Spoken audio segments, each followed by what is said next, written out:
বাংলাদেশের মানুষ এমন একটা সড়ক পরিবহন মন্ত্রী পাইছে যা আপনাদেরকে মুখে বলে বোঝানোর মতো না।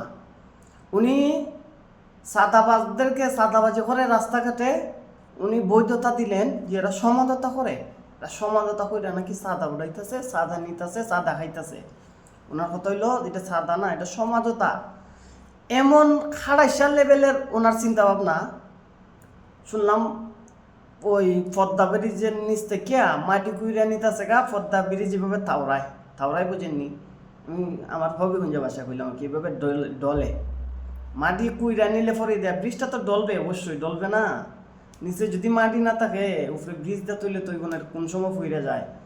উনি বলতেছেন যে ওইটাও একটা সমাজতার ভিতরে, আমরা এই মাটি দেয়া সমাজতার ভিতরে নিছি, কিন্তু অনান দলের নেতা কর্মীরা মাটি লুট করিয়া বই ইটের বাটার মালিকের কাছে বিক্রি করতেছে।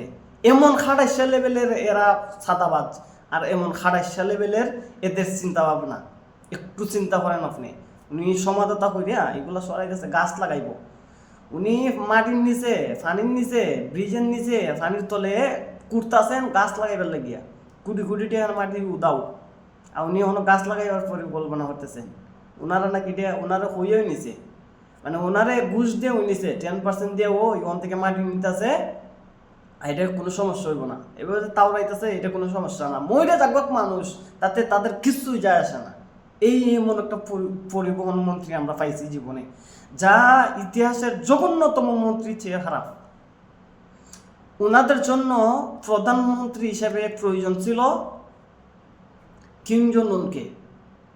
যে তুই সমাজতা করছে, যে সময় কিম জং উনে মারল না একটা, এভাবে একটা গিটার টিপ দিল না, বলি তোর সমাজতা শেষ এই জায়গায়। কি সমাজতা রে ভাই?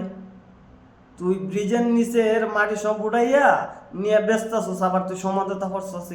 এটা উনি ঘুরাইয়া ফেসাই বলছেন, ঘুরাইয়া ফেক দিয়ে ওই আপনারা সমাজতাই বুঝাইছেন। এই হলো আমার দেশের অবস্থা।